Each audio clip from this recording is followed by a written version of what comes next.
పరిశుద్ధ గ్రంథం నుండి కీర్తనలు 108వ కీర్తనలు 2-3 వచనములలో, నేను వేకువనే లేచేదను, ప్రజల మధ్య నీకు కృతజ్ఞతాస్తుతులు చెల్లించేదను అనేసి దేవుని యొక్క వాక్యము సెలవిస్తున్నది. ప్రియులారా, మనందరం కూడా వేకువనే లేచి ముందుగా ప్రభువునికి కృతజ్ఞతాస్తుతులు చెల్లించే వారిగా ఉండాలి.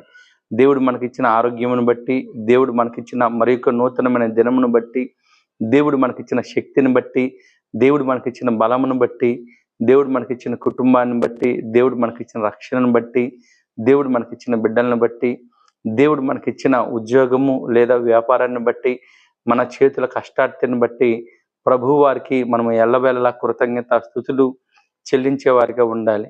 కృతజ్ఞతాస్తుతులు చెల్లించే విషయంలో ప్రాముఖ్యంగా వేకువ జామునే పెందలక్కడేనే మొట్టమొదటిగా యేసు ప్రభు వారికి మనం కృతజ్ఞతాస్తుతులు చెల్లించి ఆయన చేసిన ఆశ్చర్య కార్యాలను, అద్భుత కార్యాలను ప్రజలలో ప్రకటించే వారిగా ఉండాలని తెలియజేయచ్చు. దేవుడి వాక్యమును దీవించునుగాక.